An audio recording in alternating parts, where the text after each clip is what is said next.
বিশেষ করে এই মুশরিকদের মিথ্যা কথা এখনো বন্ধ হয়নি। ওদের মুখ জোর কমে, ওদের বর্ডারে পৌঁছে যাচ্ছে পেঁয়াজ আলু, চিকিৎসার জন্য লোক পাচ্ছে না। কারণ এখন চীন যে আন্তর্জাতিক মানের হাসপাতালগুলো বানিয়ে দেওয়ার চেষ্টায় আছে, তুরস্ক পাকিস্তান থেকে যে খাবার আসতেছে, ও দাদা এমনি ধুতি পরে আছে, তো ধুতি খুলে নেংটি বেরিয়ে যাবে, তো টের পাচ্ছে না। কয়েকদিন আগে ডক্টর মোহাম্মদ ইউনূসের কাছে হাত জোড় করে নাই, দেখেন না আপনারা ব্যাংককে, যে আপনি হাত জোড়ে এমনি করছেন, অথচ আপনাদের তুলনায় আমরা মাত্র 29 ডবলের 1 ডবল মাত্র। এই বাংলাদেশে 29টা জোড়া দিলে যত বড় হয়, ভারত একাই অত। তাদের কাছে আমরা একটা পাড়ার মতো, অথচ দাদা দেখলাম হাত জোড় করে আছে। কি শান্তি যে লাগলো, মনে হচ্ছে একটা ছাগল জবাই করি। আরে শয়তান, সারা জীবন মিথ্যা কথা ছড়িয়েছে এই বাংলাদেশের বিরুদ্ধে। আমার মনে হয় জন্ম অবৈধ, আসলে এত মিথ্যা কথা মানুষ বলে বৈধ জন্ম হলে। আমি শিরিক শব্দটা মুশরিক পর্যন্ত এসেছি, এই জন্য মুশরিকটা বোঝাচ্ছি। শিরিক করলে মানুষ হয়ে যায় কি বলেন না কেন? আর মুশরিকরা আল্লাহর কাছে ঘৃণিত, ওদের জন্য আল্লাহর জান্নাত হারাম। ইন্নাহু মা ইউশরিক বিল্লাহি ফাকাদ হারামাল্লাহু আলাইহিল জান্নাহ। যারা শিরিক করে তাদের জন্য জান্নাত কি? আরো জোরে, আরো জোরে। এখন আপনাদের এলাকায় শিরিক আছে কিনা আমি জানি না, দেখেন তো। না আমি আগে বলি, আপনি যদি মওলানা হয়ে যান তাহলে আমরা নিয়ে আসবেন। এক কথাই বলছি, শিরিক বিল জাত, শিরিক বিল সিফাত, শিরিক বিল ইখতিয়ারাত, শিরিক বিল হুকুক, এটা এক একটা আবার 4 প্রকার করে ভাগ আছে। 4 4 16 প্রকার। এটা আবার আপনি বিশ্লেষণ করবেন, কমপক্ষে পাবেন 42 প্রকার।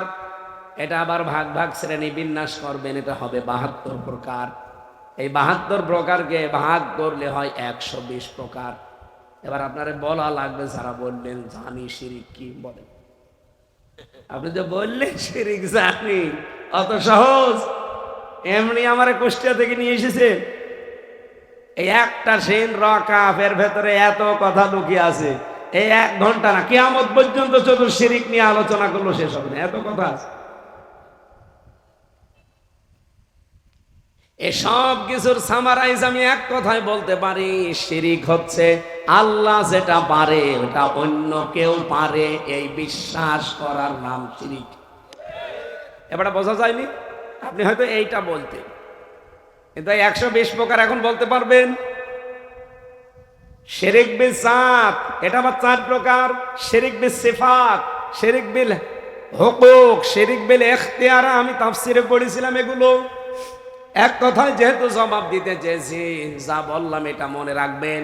আপনাকে দিয়ে কেউ শিরিক করাতে পারবে না ইনশাআল্লাহ। আল্লাহ যেটা পারে ওইটা অন্য কেউ পারে, এই বিশ্বাস করার নাম। আর শিরিক যে করে সে, আরো জোরে বলেন, মুশরিকের জন্য জান্নাত, জাহান্নাম। জাহান্নাম হারামারি হয়, জাহান্নাম ওয়াজিব। এবার আসেন তো দেখি, আমাদের এই এলাকায় আপনাদের এই কক্সবাজারে শিরিক আছে। আমি আজকে চুল কাটলাম কক্সবাজারে, আমি বুঝি নাই। চুল কাটার পরে লোকটার এই এখানে দেখছে এটা কি বাধা। আমি বলছি যে আপনি কি? বলছে আমি হিন্দু। ও, আপনি আগের থেকে বলবেন না? বলছে কেন? আমি মনে করছিলাম যে আপনি মুসলমান, আমি আল্লাহ রসুলের কত কথা বলছিলাম, আপনি তো কিছুই বলেন না। এলাকায় শুনলাম বলছে না, কিসের শিল যেন নাম বললো, ওই এলাকায় ওনার বাড়ি, বহু হিন্দু ওই এলাকায় আছে। শিরিক হচ্ছে আল্লাহ যেটা পারে। এ পৃথিবীতে আইন তৈরি করতে পারে কে? অন্য কেউ পারে?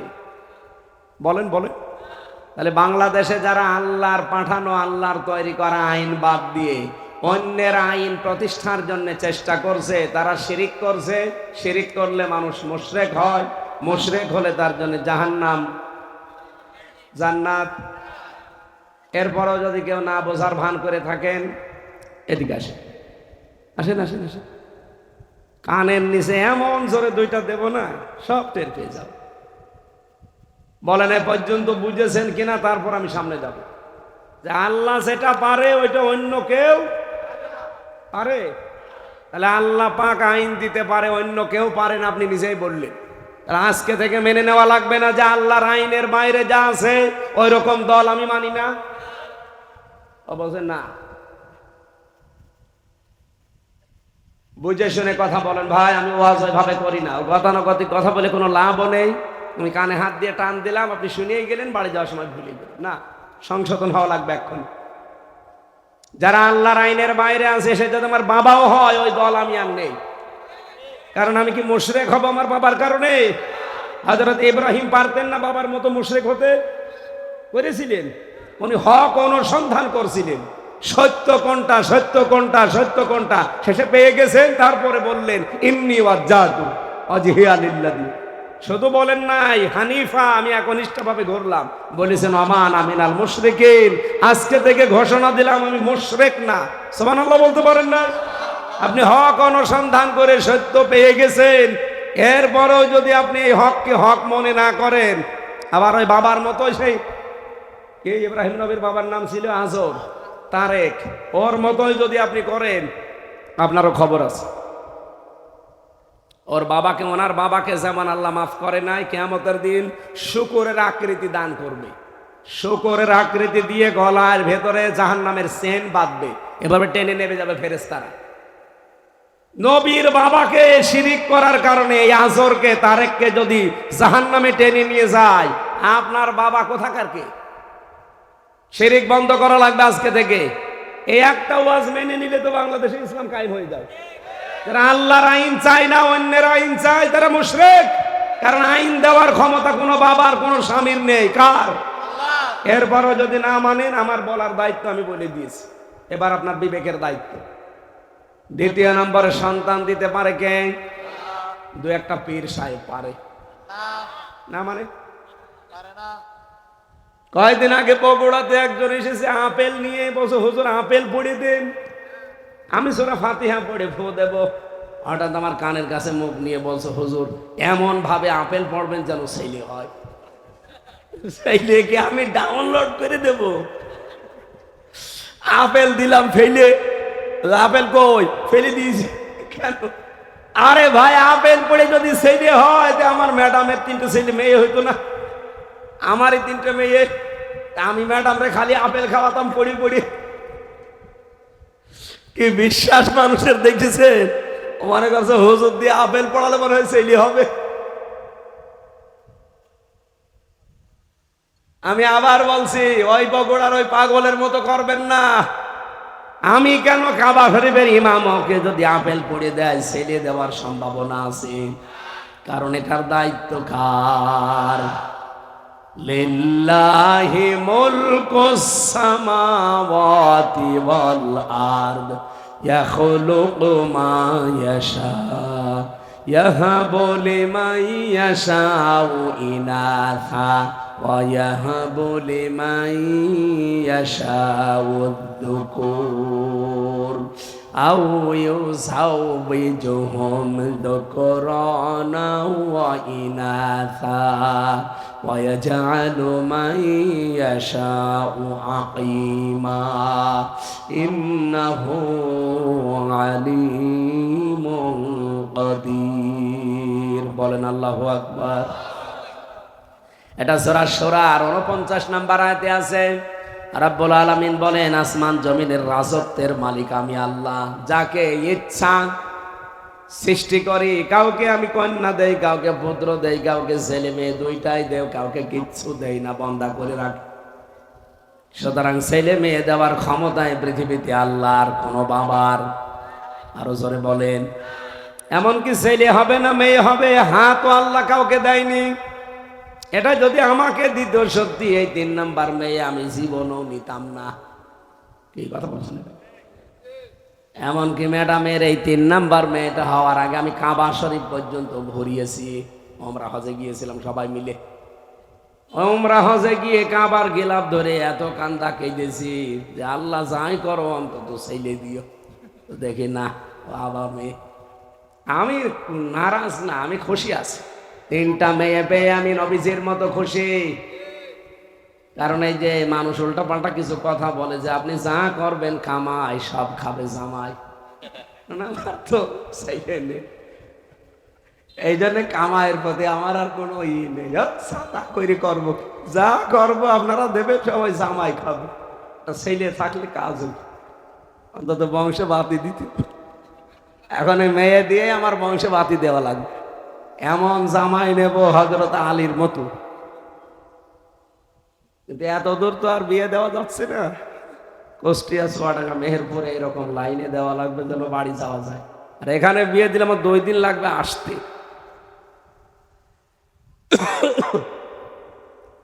সম্মানিত মা বোন যারা বসে আছেন, আপনাদের জন্য আমি পয়েন্টটা নিয়ে এসেছি। আল্লাহ যেটা পারে ওইটা অন্য কেউ পারে বিশ্বাস জীবনও করবে না। আপনি নামাজ রোজা কম পড়তে পারেন, আপনার অন্যান্য আমল আখলাক কম থাকতে পারে, আল্লাহ মাফ করে দেবে। কিন্তু শিরিক যদি থাকে, ওয়াকাদিমনা ইলা মা আমিলু মিন আমালিন ফাজআলনাহু হাবাআম মানসুরা, শিরিক এটা যদি আমল নামার ভেতর পাওয়া যায়, ধুলি কণার মতো মুখের উপরে আল্লাহ আমল নামা নিক্ষেপ করে। এই জন্য আহ্বান জানাচ্ছি, জীবনে আমাদের যেন কি না থাকে। আরো জোরে বলেন বলেন, শিরিক কোনটা? আল্লাহ যেটা পারে ওইটা অন্য কেউ এ বিশ্বাস করা। সে আইনের ক্ষেত্রে হোক, ক্ষমতার ক্ষেত্রে হোক, পৃথিবীর যে কোনো ক্ষেত্রে আল্লাহ যেটা পারে ওইটা অন্য কেউ পারবে না। হ্যাঁ, আল্লাহ যেটা পারে না ওইটা অন্য কেউ পারবে। আল্লাহ পারে না এমন কাজ নেই, নেই। বলেন কোন কাজ? হক কলেবাদ, মানুষের হক যারা নষ্ট করে এটা কিন্তু আল্লাহ মাফ করবে না, আল্লাহ পারলেও করবে না। যার হক নষ্ট করেছেন আগে তাকে ফেরত দেবেন, এরপরে আপনি মাফ চাইবেন আল্লাহর কাছে, তাছাড়া মাফ নেই। আল্লাহ এটা পারবে না। আর সে আয়াতই পড়েছি, 152 নম্বর আয়াত সূরা আনআমের, ওয়ালা তাকরাবু মালাল ইয়াতীমি ইল্লা বিল্লাতি হিয়া আহসান হাত্তা ইয়াবলুগা আশুদ্দা। রব্বুল আলামিন বলেন, সাবধান, এতিমের মালের কাছেও যাবা না উত্তম ভাবে ছাড়া, যতক্ষণ সে পরিপূর্ণ বালেগ না হয়। এখানে এতিম মানে আমরা বাংলাদেশে অনেকেই মনে করি এতিম মানে যার মা বাবা নেই, নাকি? না, এটা মা বহু বচন শব্দটা আপনি তাফসীর আধুনিক গুলো দেখবেন, এতিম মানে শুধু মা বাবা নেই, এরা এতিম না। আপনার মা বাবা আছে, তাহলে এটা এতিম না, তা বুড়ো এতিম। আরে ভাই, আমার নাই মা বাবা আছে, আমি এতিম না, এটা তো মা বাবা নেই, এটা এতিম। অনেকে বলে ছোটবেলায় মা বাবা মরে গেল, এটা এতিম না, শুধু এইটা এতিম না। এতিমের এত মর্যাদা, এত দাম আল্লাহর নবী দিয়েছেন। কেউ যদি এতিমের মাথায় হাত বুলিয়ে দেয়, যতগুলো চুল পড়বে অতগুলো নেকি হবে। কারো অন্তর যদি কঠোর হয়ে থাকে, কেউ যদি এতিমের মাথায় হাত বুলিয়ে দেয়, তার অন্তর আল্লাহ নরম করে দেয়। সুবহানাল্লাহ বলতে পারেন নাই? এতিমটা কি এটা আগে জানা লাগবে। এবার কান খাড়া করে শোনেন, পৃথিবীতে যে যেখানে আছি আমরা, ওই জায়গার নিচে যারা আছে সবাই আমার কাছে এতিম। আমি কথা বোঝাতে পেরেছি কিনা বলেন? আমি যেখানে আছি এই জায়গার নিচে যারা আন্ডারে বাস করে তারা আমার কাছে, বলেন বলেন। আমি একটা অফিসের অফিসার, বস, এই নিচে আমার প্রায় 10,000 মানুষ আমার আন্ডারে কাজ করে। আমার নিচে যত মানুষ আছে সবার চাকরি আমার হাতে। আমি ইচ্ছা করলে সকালে তারে বাদ দিতে পারি, বিকালে আর একজনকে নিতে পারি।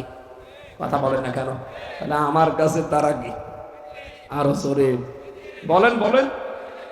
এরকম প্রত্যেকটা পর্যায়ে আপনি মিলান।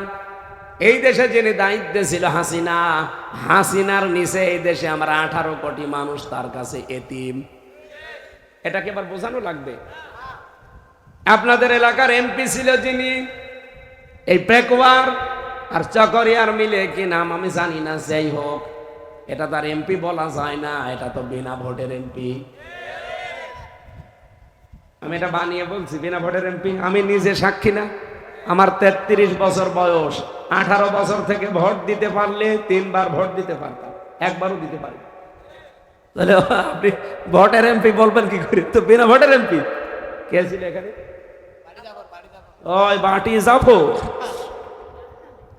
আল্লাহ অলির হোটেলে কালকে আমি থাকতে গিয়েছিলাম, যে দেখি কারা আগুন ধরিয়ে দিয়েছে, পুড়িয়ে শেষ। কালকে রাতে থাকতে গিয়েছিলাম রাত 4টার সময়, 3টার সময়। কাল মাহফিল ছিল, বাসকালি শেষ করে মনে করলাম ওখানে থাকবো, সকালে এখানে আসবো। যে দেখি এক লোক বসে আছে সামনে, বললাম এই হোটেল, হুজুর হোটেল আল্লাহ রাস্তা চলে গেছে, আগুন ধরিয়ে মানুষ পুড়িয়ে দিয়েছে, কাজ মাছ দেখছে না ভেঙে শেষ। বাড়ি জাফর ছিল এখানকার। কি করলেন আপনি বিনা ভোটের এমপি হয়ে? এখন তো বাড়িতেও থাকতে পারেন না। আমি নিজে যেহেতু প্রমাণ, আমি ভোট দিতে আজ 3 বারের একবারও পারলাম না। তার এই 3 বারে যারা এমপি ছিল প্রত্যেকটা এমপি অবৈধ, এবং এই অবৈধ বৈধ করার জন্য যারা চেষ্টা চালিয়েছে তারাও অবৈধ। কি কথা বলেন না? এমপি সাহেবের আন্ডারে এই 2 থানা মিলে কমপক্ষে 4.5 লাখ মানুষ বাস করতেন। আপনারা সবাই তার কাছে এতিম। তার কাছে যদি এতিম আপনি নাও হন, তার ছেলের কাছে এতিম ছিলেন। বাসের চাইতে কোন সির মনে হচ্ছে যে দাম আরো বেশি। ও জাফর সাহেব কি করতো আমি জানি না, কিন্তু ওনার ছেলের যে রোগ পাক, কথা বলছেন এখানে পেকুয়াতে আমি 2-3টা অনুষ্ঠান আমার উঠতে দেয়নি জাফর সাহেব না ওনার ছেলে। মনে হচ্ছে ওনার ছেলে এমপি। তাও যে ভোটের এমপি হয়তো, তাও তো দোয়া করতাম। বিনা ভোটের এমপি ছেলের কি অ্যাকশন গো? শেষ পর্যন্ত কি হয়েছে? এই এতিমদের সাথে খারাপ ব্যবহার করার কারণে এতিমদের বহু কিছু তারা আত্মসাৎ করেছে। বাংলাদেশে 300 এমপির নিচে আমরা যারা ছিলাম, বিশেষ করে 1628 জনের নিচে, শুধু এমপি না, প্রত্যেকটা জেলার ডিসি, এসপি, টিওনো, ওসি, 630টা থানা আছে। সব মিলে আমি কলম হিসাব করে দেখলাম 1628 জন মানুষ ছিল এই দেশের দায়িত্বে।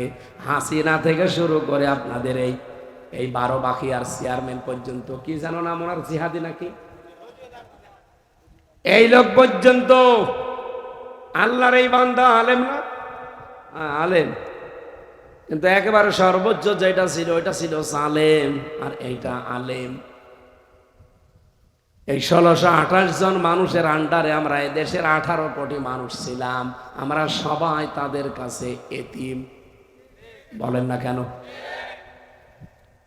আল্লাহ বলেন এতিমের সম্পদ মারবা না, তাদের সম্পদ যদি হাতে নাও খুব উত্তমতার সাথে নিবা। কারণ এতিমের সম্পদ তেমন আশ্চর্য, কেউ যদি ওখান থেকে 4 আনাও খায় সে যেন জাহান্নামের আগুন খায়। আর বাংলাদেশে এতিমের মাল মরণের খাওয়া খেয়েছে। মালয়েশিয়া, সিঙ্গাপুর, থাইল্যান্ড গিয়েছিলাম এগুলো দেখতে, সে দেখি ওই শয়তানরা সব পালিয়ে ওখানে আছে। এদেশে আপনার এই পাশের জেলা চট্টগ্রাম, এখানকার একজন মন্ত্রী ছিল, ভূমি মন্ত্রী, কি এদের নাম জাবেদ নাকি, সাইফুজ্জামান জাবেদ। ও শয়তান সে পালিয়েছে, কিন্তু ওখানেও বাড়ি আছে তার। ওর বাড়ি সারা বিশ্বে এখন 620টা 620টা বাড়ি।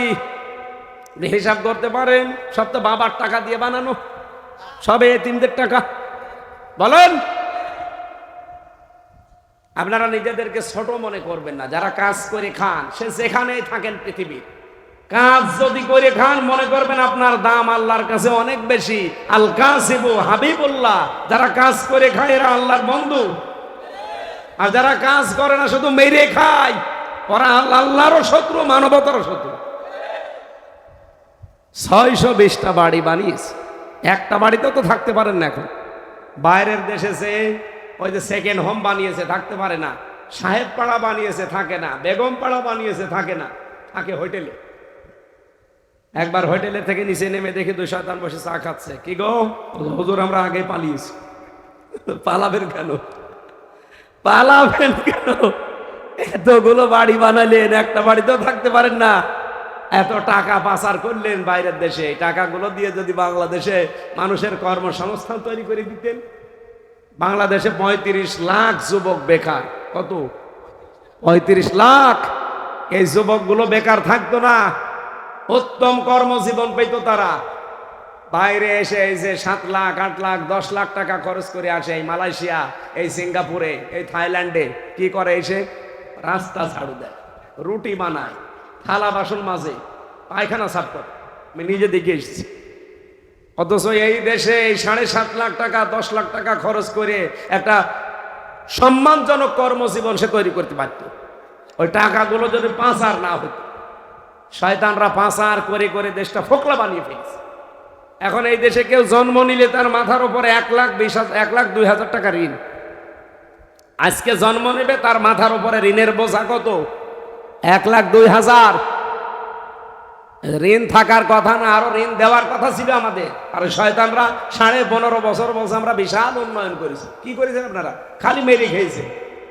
আর মেরেছেন কারটা? এতিমেরটা। সরকারের তুলনায় আমরা যারা নিচে ছিলাম তারা কি বলেন? বলেন।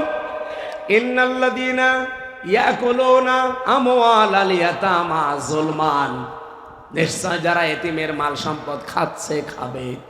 ইয়াকুলুনা এটা মোজারে, বর্তমান, ভবিষ্যৎ, প্রেজেন্ট, ফিউচার। আল্লাহ আমওয়াল দিয়েছেন, মালের বহু বচন। বিভিন্ন রকমের মাল হতে পারে।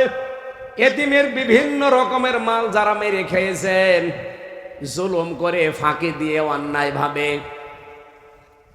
আজও বাংলাদেশে এটা থামে না। আমরা দেখছি আগস্টের 5 তারিখের পরেও অনেকের সম্পদ মেরে খাচ্ছে। তাই দিয়ে তিনি 6 দিনে ফি সিত্তাতি আইয়াম, 6 দিনে আসমান আর জমিন আমার আল্লাহ নিজের মন মতো করে সাজিয়েছে। জোরে বলেন সুবহানাল্লাহ। শব্দটা উনি চয়ন করেছেন কিভাবে দেখেন? ইন্নি, অবশ্যই আমি, ওয়াজ্জাহাতু, আমি চেহারা ঘোরালাম। এই চেহারা মানে আমার এই 3.5 হাত বডি না। চেহারা বলতে এই পৃথিবীতে যত কিছুর দিকে আমার মুখ ছিল, আমি প্রথমে মুখ করেছিলাম চন্দ্রের দিকে, সূর্যের দিকে, তারকার দিকে, ওদের মতো গাছের দিকে, মাছের দিকে, দুর্গার দিকে, দরগার দিকে, সব আমি মুখ ফিরিয়ে নিলাম। কার দিকে ফিরিয়েছি? ফাতারাস সামাওয়াতি ওয়াল আরদ, যিনি আসমান আর জমিনের উদ্ভাবক। হানিফা, আমি লোক দেখানোর জন্য ফিরে আসি নাই, সত্যি আমি একনিষ্ঠভাবে ফিরে এসেছি। ওমান মিনাল মুশরিকিন, আর আমি মুশরিক না।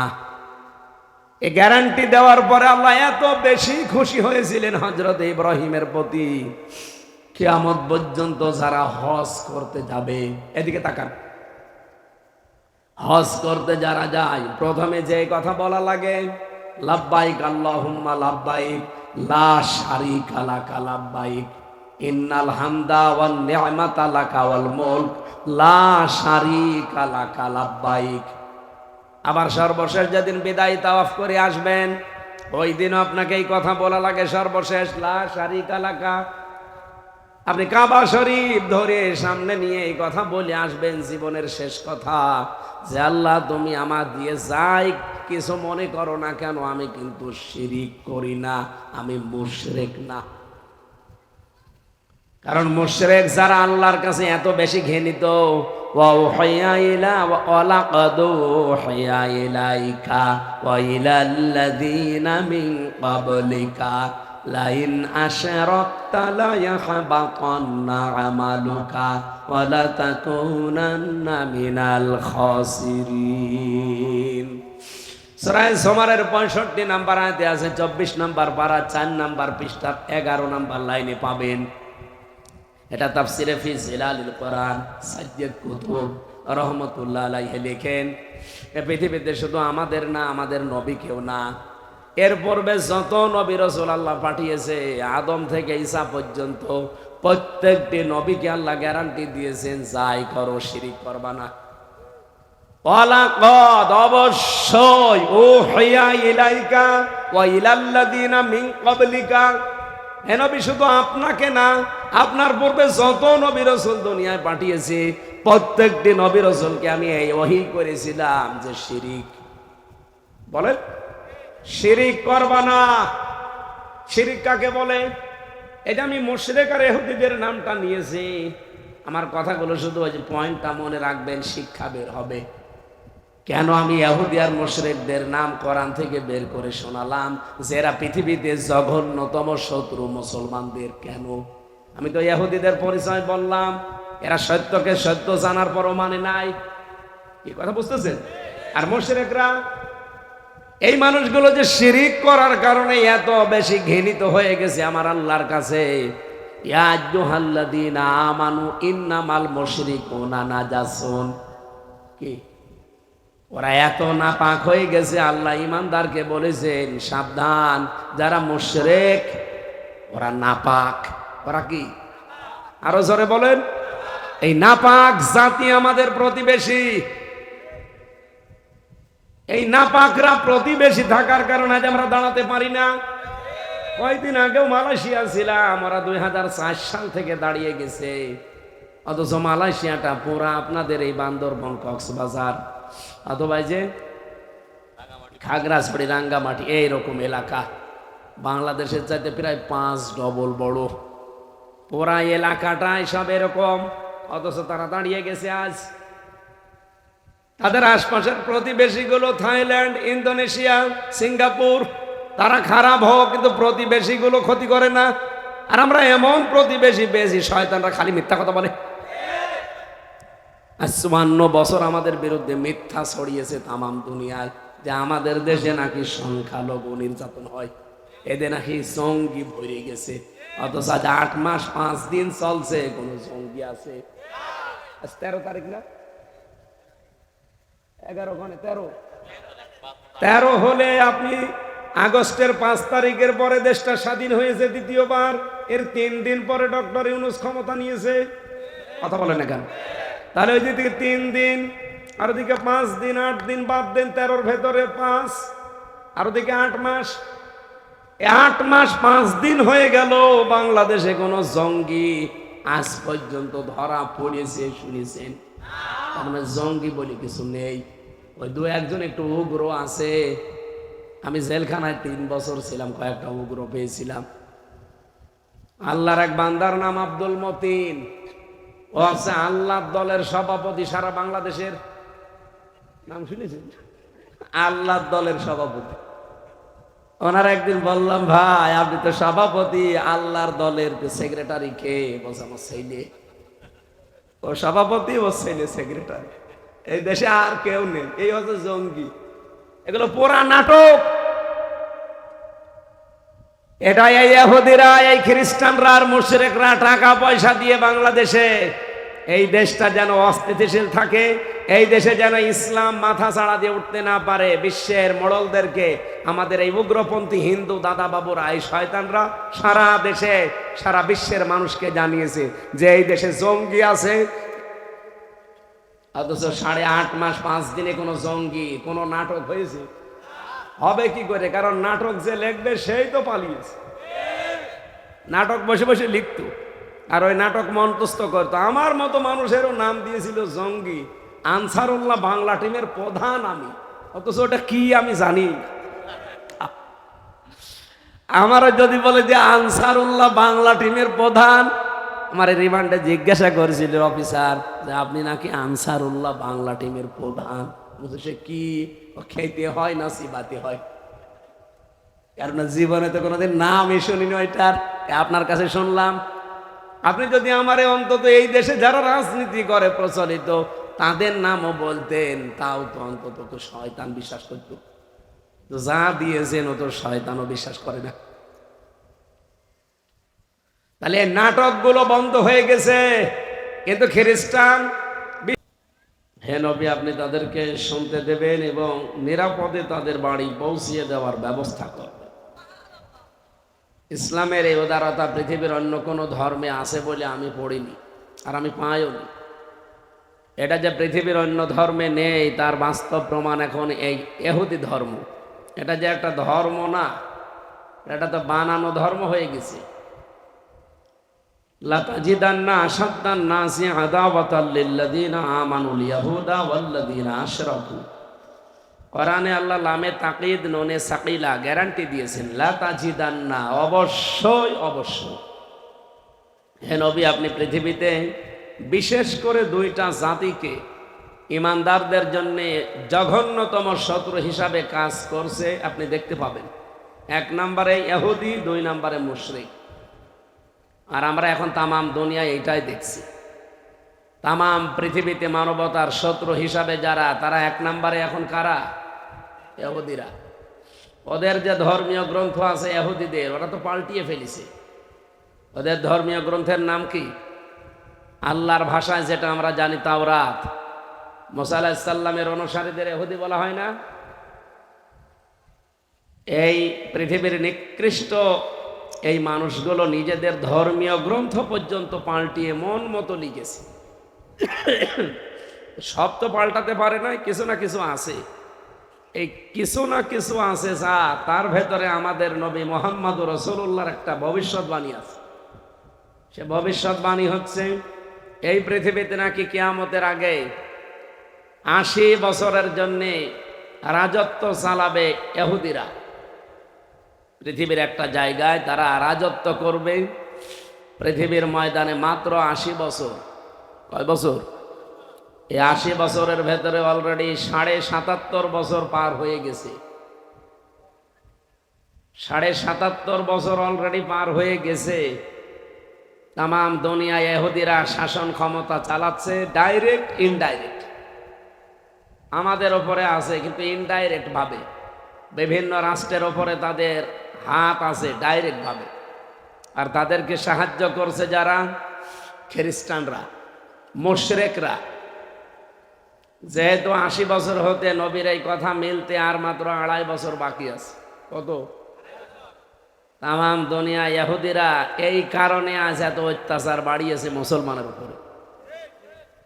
ওরা জাতে মাতাল হলো তাহলে ঠিক আছে। ওরা জানে যে মুহাম্মদুর রাসূলুল্লাহ মুসলমানদের নবী, জীবনে তার 63 বছরে একটা মিথ্যা কথা পাওয়া যায়নি। আপনি আশ্চর্য হয়ে যাবেন না যে 63 বছরে জীবনে একটা মিথ্যা কথা বলেনি।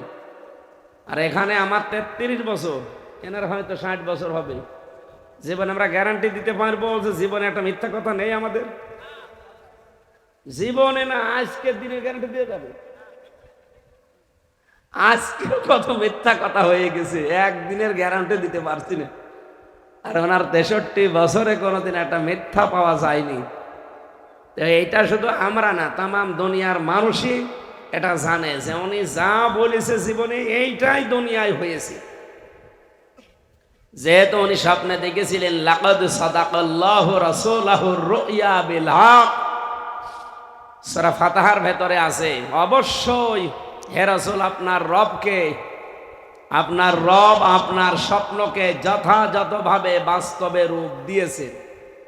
আপনি যে স্বপ্ন দেখেছিলেন হুদায়বিয়া নিয়ে, যতগুলো স্বপ্ন দুনিয়ায় আপনি দেখলেন প্রত্যেকটা স্বপ্ন আমার আল্লাহ কার্যকর করেছে। এ সূরা ফাতিহার ভেতরে বিস্তারিত এই স্বপ্নের ব্যাখ্যা আছে। রুইয়া বিল হক, যেমন তেমন ভাবে আপনার স্বপ্ন আমি বাস্তবে রূপ দেইনি, সত্য এবং সততার সাথে হক ভাবে দিয়েছি। এই জন্য নবী এখন নেই, কিন্তু এই আয়াত কোরআনে নেই। বলেন বলেন, নবী এখন নেই কিন্তু আয়াত যেহেতু আছে, আয়াতের তো কার্যকারিতা লাগবে। বিশ্ব নবী যা স্বপ্ন দেখেছিলেন তা তো হয়েছে। কিয়ামত পর্যন্ত নবীর ওয়ারিস আসবে, আল উলামা ওয়ারাসাতুল আম্বিয়া। আমি এখানে একটা সংশোধনী দিতে চাই। অনেক মানুষ আলেমের বহু বচন উলামা, এটা ঠিক আছে? তো কত মানুষকে আমরা এখন দেখি তারা বলে আলেম ওলেমা। ওলেমা আপনি কোথায় পেলেন? একটা নাম পুরা বিকৃত করে ফেলে। এটা রেকর্ড হচ্ছে তো, এই কারণে বলছি। এই যে চাঁপাই নবাবগঞ্জের স্বামী আর স্ত্রী 2 জন আছে, ওরা জামাত ইসলামের বিরুদ্ধে, শিবিরের বিরুদ্ধে বেশি কথা বলে। সে যে দল করুক, তারা আমার নিষেধ নেই, আপনি আপনার বিবেক অনুযায়ী করতে পারেন। তাই বলে আপনি একটা রাজনৈতিক দলকে গালিগালাজ করতে হলে, সমালোচনা করতে হলে বৈধভাবে করেন। এতদিন পর্যন্ত এই জালেম যারা দায়িত্বে ছিল, তারা যে ভুয়া একটা ধোয়া তুলেছিল, একটা চেতনা নিয়েছিল, ওই চেতনা যদি কেউ এখন আবার নিতে চায়, সেও তো ওদের মতো ধরা খাবে। এই জন্য ওইসব চেতনা বাদ দেবেন, কারণ ও জিনিস আমরা দেখি নাই। আমার তো আর 71 সালে জন্ম হয়নি, আমার 92 সালে জন্ম। সুতরাং এখন যদি 71 করে এই 24কে আপনি ভুলিয়ে দিতে চান, আপনি তো আর এক গাদ্দার। আমার কথা টের পাচ্ছে?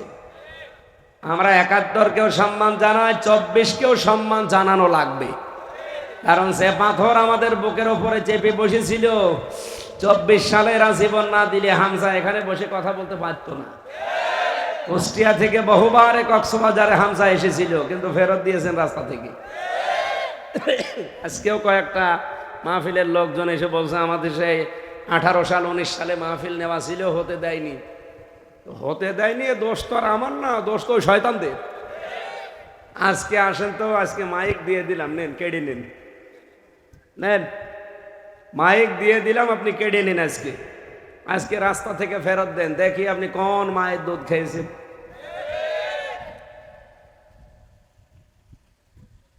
এই জন্য যেটা বলতে চাচ্ছিলাম, এখানে উনি এই কয়েকদিন ধরে দেখতে পাচ্ছি, এতদিন আমরা সবাই কিন্তু এক ছিলাম, কিছুই বলে না। হঠাৎ করে স্বামী আর স্ত্রী যে কি বড়ি খেয়েছে, মনে হয় পাগল হয়ে গেছে, এখন পাবনায় পাঠানো লাগবে।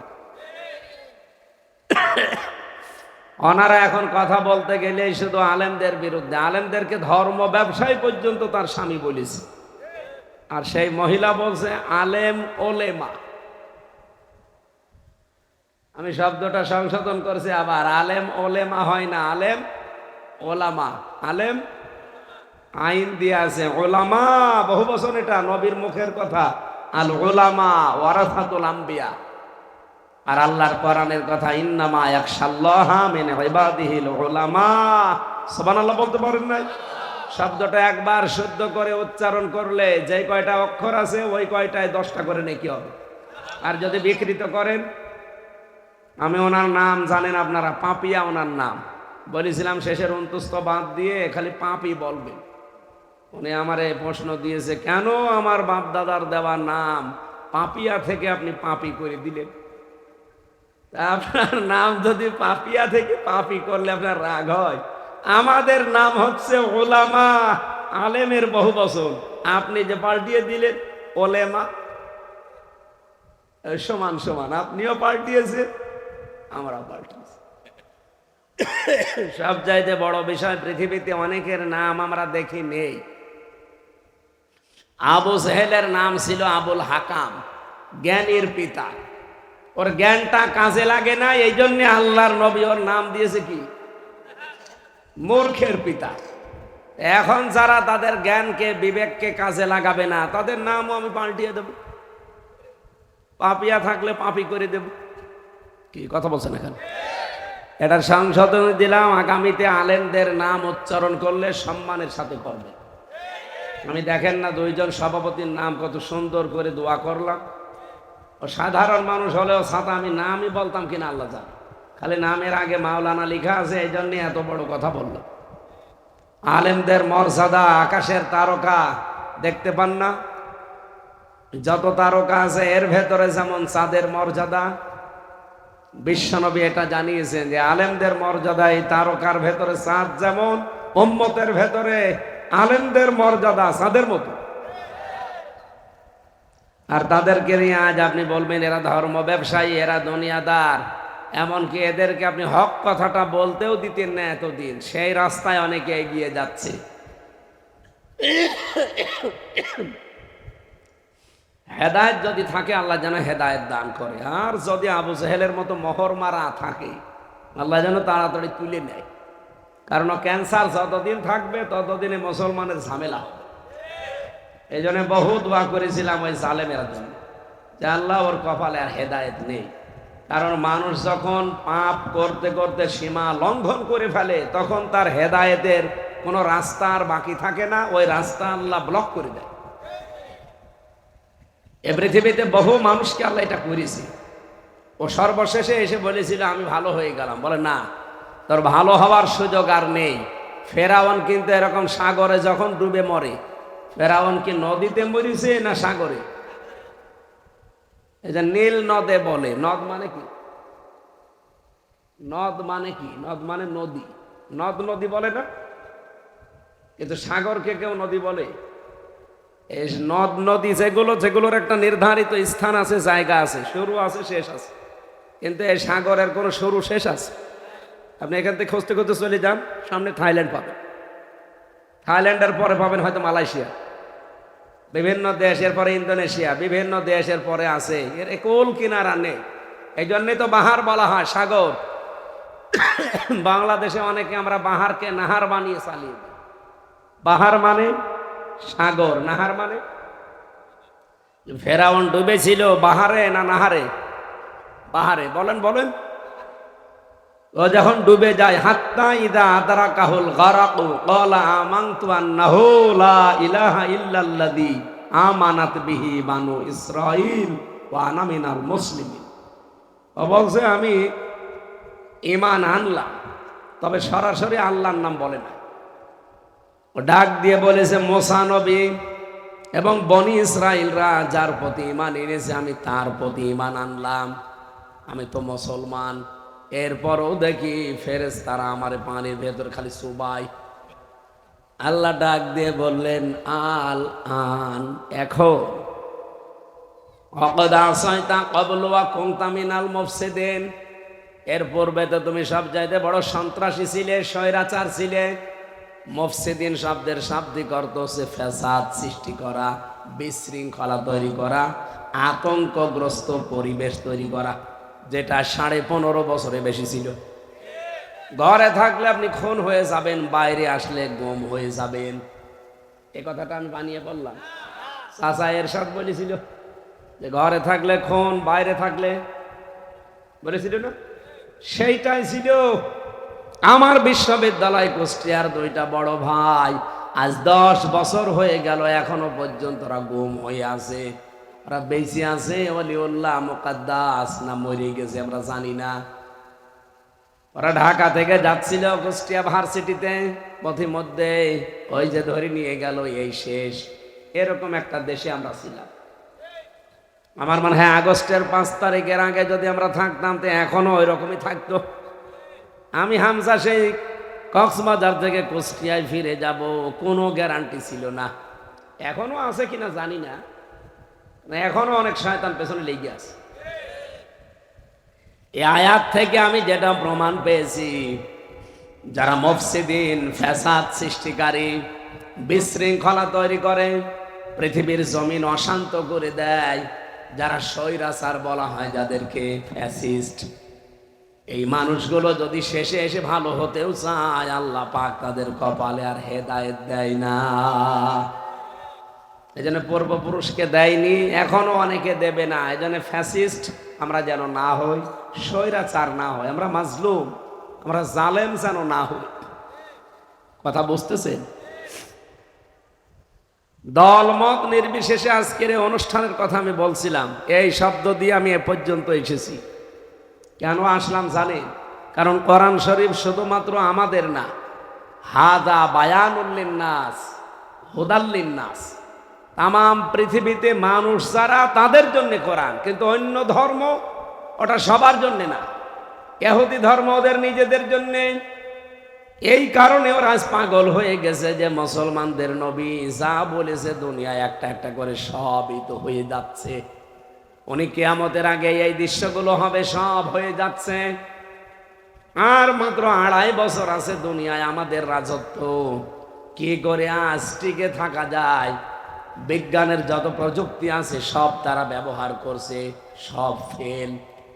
কারণ নবীজির কথা যত বিজ্ঞানী বলেন তাদের উপরে। আল্লাহর নবীকে আল্লাহ যেখানে নিয়ে গেছেন, বিজ্ঞানের তথ্য আজ পর্যন্ত ওখানে যেতে পারে নাই। কোথায়? মেরাজে। কোথায়?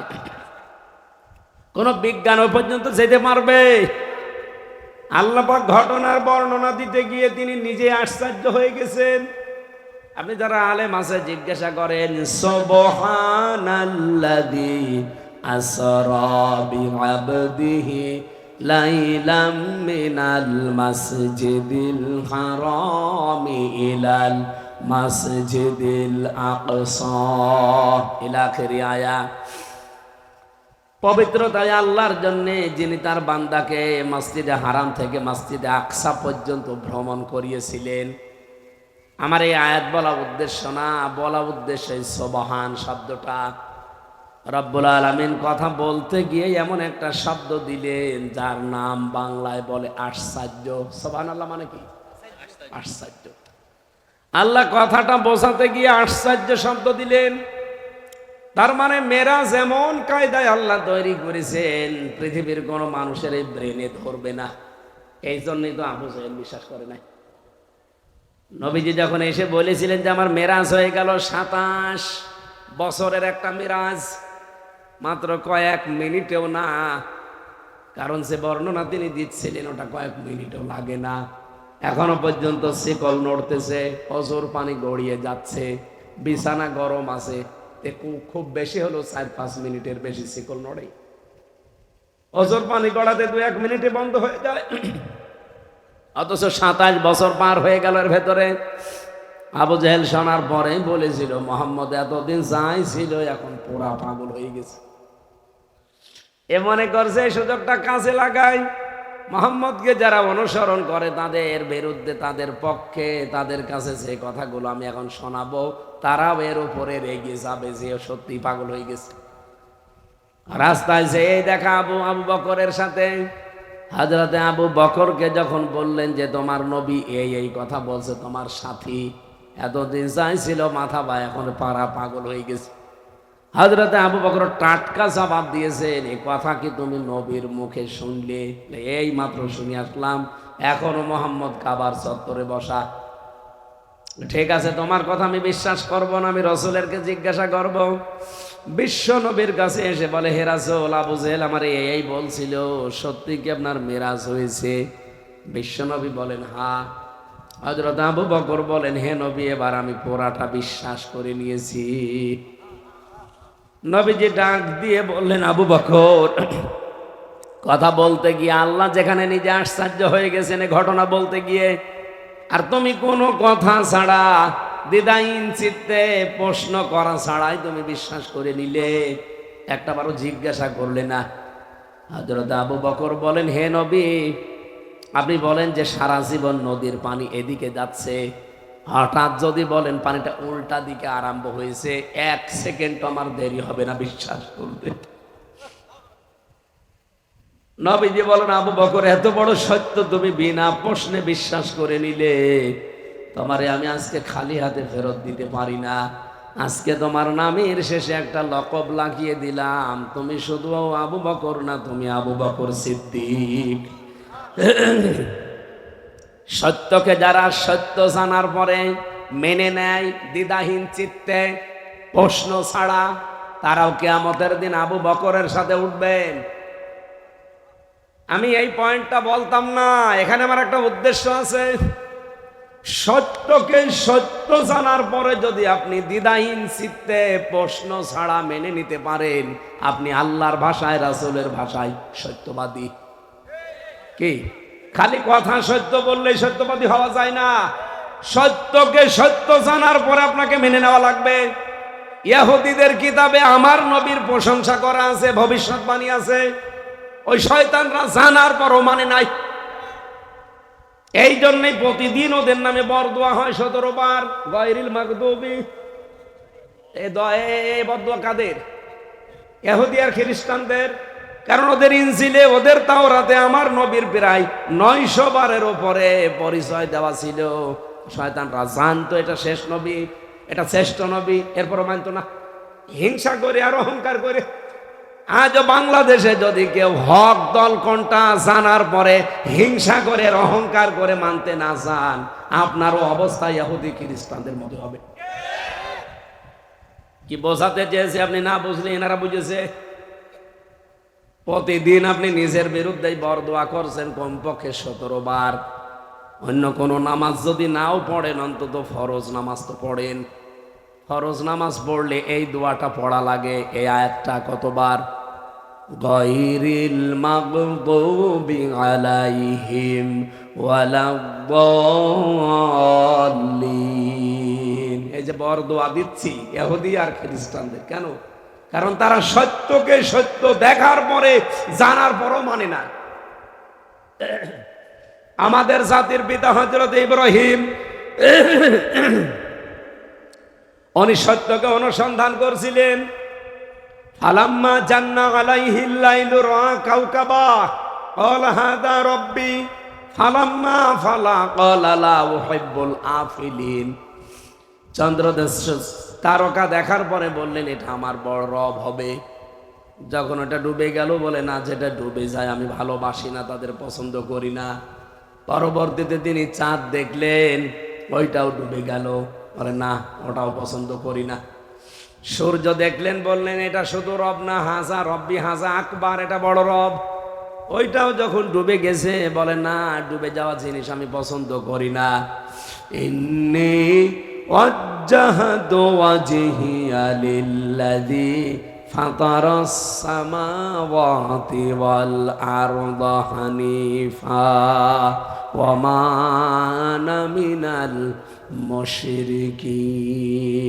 একটু ভালো করে খেয়াল করে শুনবেন, আমি পয়েন্টে যাব। হযরত ইব্রাহিম বলেছিলেন আমার এই চেহারা আজ আমি ঘুরিয়ে দিলাম। আকাশের জমিনের যিনি উদ্ভাবক, ফাতারাস সামাওয়াতি ওয়াল আরদা, খালাকা আর ফাতারা এর ভেতরে পার্থক্য কি? উনি তো খালাকা বলতে পারতেন, ফাতারা দিলেন কেন? খালাকা মানে সৃষ্টি আল্লাহ করেছেন একটা জিনিস দেখে আর একটা, এটাকে আরবিতে খালাকাও বলা হয়। আবার এমনিতেই কোনো সৃষ্টির আকৃতি ছাড়া আপনি তৈরি করবেন, এটার নামও খালাকা বলা হয়। কিন্তু ফাতারা বলা হয় কোনো আকার আকৃতি ছাড়া, কোনো রকমের মডেল ছাড়া যেটা এমনিতেই বানানো হয়, তার নাম ফাতারা। আমার আল্লাহ আসমান আর জমিন বানিয়েছেন একটা দেখে আর একটা। বলেন আল্লাহ পাক কোনো চিহ্ন ছাড়া, কোনো মডেল ছাড়া, কোনো আকার আকৃতি ছাড়া, তার এমনকি নিজের জমি বনের জমি ফাঁকি দেয়, দিতে চায় না, বলে বনের জমিও দেওয়া লাগবে। বনের জমি দেওয়া লাগবে না মানে?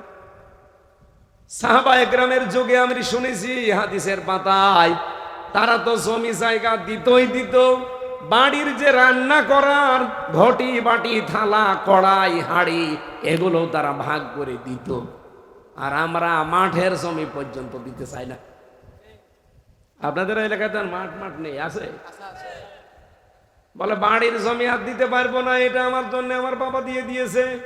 বাবা তোরে একা জন্ম দিয়েছে, আর ওইটা কি ভেসে এসেছে? অন্যের জমি আত্মসাৎ করলে মেরে খেলে আপনার গোনা হবে একটা, আর নিজের ভাইয়ের জমি, বোনের জমি, মেয়ের জমি, ফুফুর জমি, এদের জমি জায়গা যদি কেউ মেরে খায় গোনা হবে ডবল। একটা তো শরিক ফাঁকি দেওয়া, আর একটা জুলুম করা। বাংলাদেশে এরকম আল্লাহর ওলি নেই? বনের জমি, ফুফুর জমি ফেরত না দিয়ে ওই টাকা দিয়ে উনি হজ করতে যাচ্ছে, ওমরা হজ। ওর হজ কবুল হওয়া দূরের কথা, জিদ্দার বিমানবন্দরও আসবে না। কি কথা বলেন? আবার নামের আগে হাসি না বললে রাগ করে। হ্যাঁ, এত টাকা তো খরচ করে হজ করলাম, তোর হজই তো হয়নি। মানুষের জমি জায়গা ফাঁকি দেওয়া, এতিমের সম্পদ আত্মসাৎ করা, এটা বন্ধ করা লাগবে। হ্যাঁ, যতদিন পর্যন্ত আপনার ভাই মারা গেছে, আপনার ভাইয়ের দুইটা ছেলে আছে, একটা মেয়ে আছে, একটা বিধবা স্ত্রী আছে, অনেক শয়তানের বাচ্চা শয়তান ওই মেয়েটাকে তার বাবার বাড়ি পাঠিয়ে এতিম সন্তানদের কোনো খোঁজ খবর নেই, সবগুলো নিজের নামে করি নাই। আপনি মানুষ, একটা অসহায় এতিম, এই মিসকিন মানুষদের প্রতি আপনি যে আচরণ করলেন, আপনি যেদিন এতিম হবেন কিয়ামতের দিন। কোন দিন? সাহাবা একরামকে নবীজি প্রশ্ন করলেন, পৃথিবীর সবচাইতে বড় এতিমকে তোমরা জানো?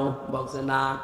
পৃথিবীর সবচাইতে বড় এতিম কিয়ামতে ওই লোকটা যার কাছে বিভিন্ন মানুষ পাওনা পাবে, নিতে আসবে, দিতেই থাকবে, দিতেই থাকবে, সর্বশেষ দেওয়ার মতো কিছুই থাকবে না। তখন ওই মানুষদের গণাগুলো তার মাথার উপরে চাপিয়ে দিয়ে ঊর্ধ্বমুখী করে জাহান্নামে ফেলা হবে। এর মতো অসহায় এতিম আর ময়দানে মহাশরে কেউ নেই। এরকম এতিম বাংলাদেশে বহু আছে না নেই? আছে মানে আমরাই। আছে মানে আপনি নিজের জীবনের সাথে মিলান, বহু এতিমের মাল আপনি মেরেছেন। আল্লাহ এই জন্য শেষে দিয়েছেন হাত্তা ইয়াবলুগা আশুদ্দা, যতক্ষণ পর্যন্ত সে বালেগ না হয়। ওয়াউফুল কাইলা ওয়াল মিজানা বিল কিসতি, তোমরা যখন ওজন করবা, মিজান মানে দাড়ি পাল্লা আমরা অনেকে মনে করি মিজান মানে শুধু দাড়ি পাল্লা না, মিজান মানে মানদণ্ড। মিজানের একটা অর্থ দাড়ি পাল্লা নেওয়া যায় প্রচলিত অর্থে, কিন্তু মিজানের আসল অর্থ কি? ভারসাম্য। মিজান মানে কি? আস-সামা রাফাআহা ওয়া ওয়াদাআল, এই মিজান মানে কি? দাড়ি পাল্লা। এখানে মিজান মানে ভারসাম্য। মিজান মানে এক নাম্বার অর্থ হচ্ছে মিজান মানে মানদণ্ড। এই জন্য হাইকোর্টের সামনে আপনি ঢাকায় যেয়ে দেখেন একটা মিজান টাঙানো আছে। কি ওইটা? দাড়ি পাল্লা। কোনোদিন গিয়েছেন হাইকোর্টে? হাইকোর্টের সামনে দেখেন একটা দাড়ি পাল্লা টাঙানো। যদিও এই দেশে অনেক জালেম দাড়ি পাল্লা মার্কা দেখলে রাগ করে, অথচ হাইকোর্টে টাঙিয়ে রেখেছে। দাড়ি পাল্লা মার্কাটা আজ পর্যন্ত ফেরত দিল না, অবৈধভাবে আটকিয়ে রেখেছে। এই কথা বলেন না কেন? আমরা চাই দাড়ি পাল্লা ফেরত দেওয়া লাগবে। এটা মানদণ্ড, সত্য মিথ্যার পার্থক্যকার একটা ন্যায় প্রতীক। এটা যদি আজ দেশে থাকতো, সত্যি আমরা ন্যায় বিচার কায়েম করতে পারতাম। অথচ এইটা মানবে না বলেই তো এটা বাতিল করে দিয়েছে। এরা বৈধভাবে নির্বাচন করে আপনাদের এই পাশের থানা কুতুবদিয়া, এই পাশে মহেশখালী কুতুবদিয়ার এমপি ছিল না হামিদুর রহমান আজাদ? কি মার্কা নিয়ে বলেন বলেন? একটা বৈধ মার্কা, বৈধ দলের নিবন্ধন। এই শয়তানের বাচ্চারা সবগুলো কোর্টকে ব্যবহার করে ওটা বাতিল করে দিয়েছে। আমরা চাই ওরা যেমন অবৈধ ছিল, ওদের রায়গুলো ছিল অবৈধ। কোন অবৈধ জিনিস আমরা মানি না, সব বৈধ জিনিস নিয়ে আসা লাগবে। এই কথা বলেন না কেন? ওনাদের যত আইন বানানো ছিল, যত কিছু বানিয়েছে 15.5 বছরে, একটাও যেন এদেশে না চলে। কারণ ওর সব বানিয়েছে ওর নিজেদের স্বার্থে, দলীয় স্বার্থে। আল্লাহর এক বান্দা আজ 15-13 বছর পড়ে আছে জেলখানায়, এটিএম আজহারুল ইসলাম, একটা নির্দোষ মানুষ। এই মাজলুম মানুষটাকে আপনি কত কষ্ট দেবেন? মাজলুমকে কষ্ট দিলে আল্লাহর আরশ পর্যন্ত কাঁদে। আমরা চাই এটিএম আজহারুল ইসলামকে খুব তাড়াতাড়ি মুক্তি দেওয়া হোক। আজকে 13 তারিখ, সামনে 22 তারিখে তার ডেট আছে। যদি এইবারও বাঙালিকে হাইকোর্ট দেখাতে চান, এ দেশে কিন্তু বিশৃঙ্খলা হবে। কি কথা বলেন না কেন?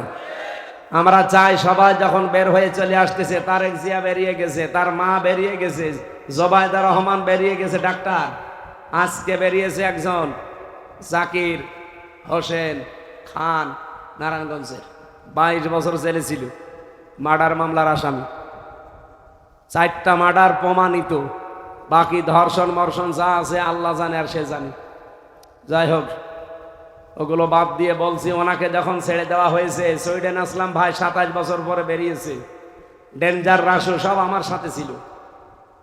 ডেঞ্জার রাসু ছিল প্রায় 27-25 বছর। ভয়ঙ্কর তাজ ও 17 বছর। মুকিম গাজী, ওর জেল হয়েছে 260 বছর, ও বের হবে কি জানি না। 260 বছর জেল ওর। এই মানুষগুলো যদি সব বের হয়ে চলে আসে, এটিএম আজহারুল ইসলামে কি হয়েছে? আপনি কি বাঙালিকে হাইকোর্ট দেখান? আমরা চাই 22 তারিখে আর কোনো শতানাতা আমরা শুনতে চাই না।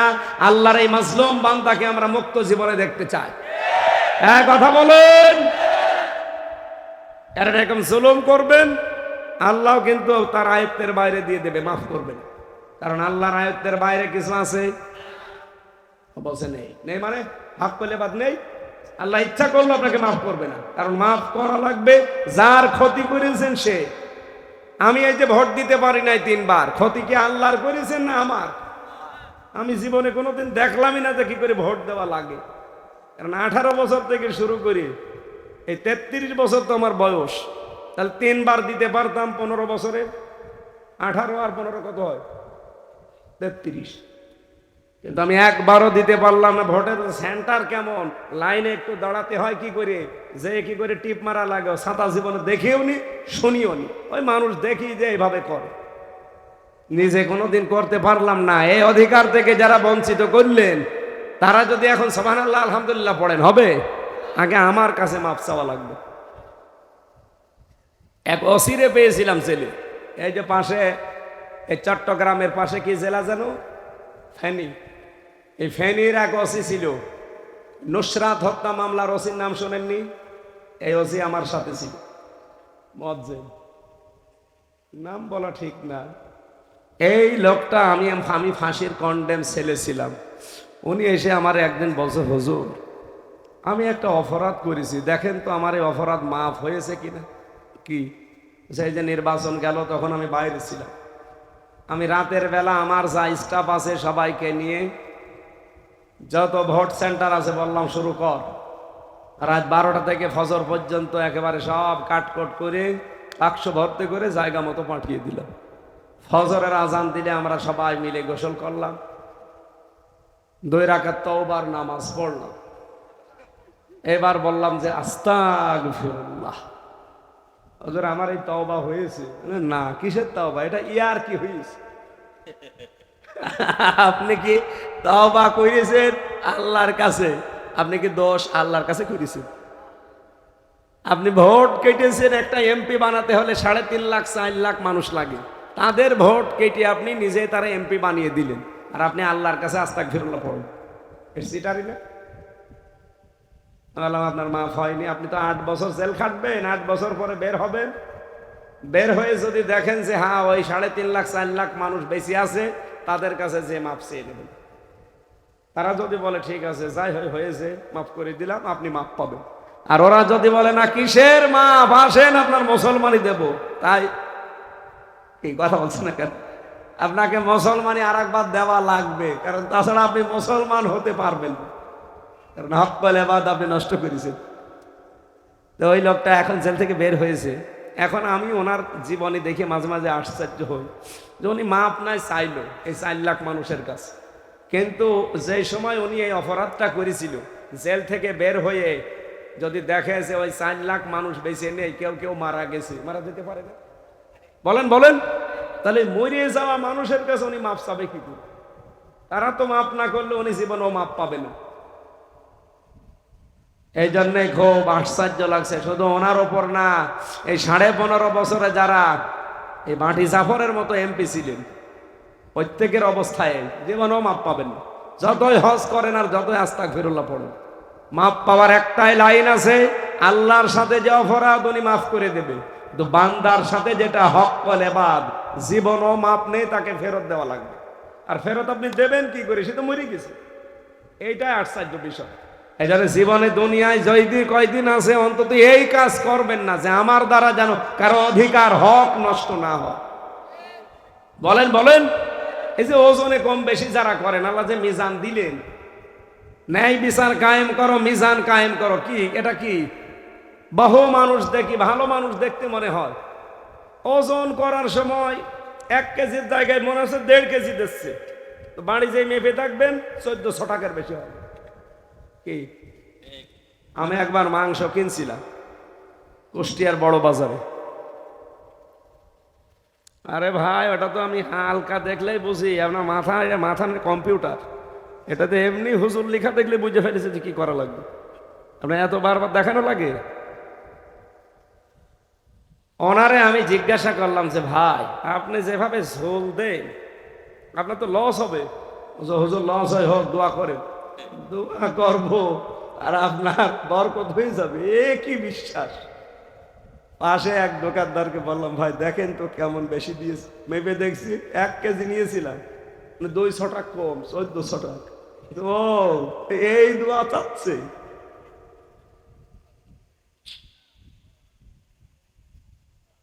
না ভাই, আজরে কম বেশি করা যাবে না। ওয়াইলুল লিল মুতাফফিফিন আল্লাযীনা ইযা তালু আলান নাসি ইস্তাওফুন। ধ্বংস হয়ে যাক ওই মানুষগুলো যারা ওজনে কম বেশি করে। 8 ঘন্টা ডিউটির জন্য লোকটাকে নিলাম, 6 ঘন্টা কাজ করে, 2 ঘন্টা বিড়ি খায়। এরকম মানুষ নেই?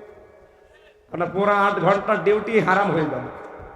এই জন্য 8 ঘন্টা ডিউটি যখন নিয়েছে সঠিকভাবে ডিউটি করবেন, পুরা ডিউটিটার টাকা হবে হালাল, ওইটা দিয়ে আপনি খাদ্য খাবেন, রক্ত গোশত যা তৈরি হবে সব জান্নাতের। এবাদত মন্দি কি কম হলেও অসুবিধা নেই, কিন্তু খাদ্য যেন হালাল হয়, মানুষের হক যেন নষ্ট না হয়।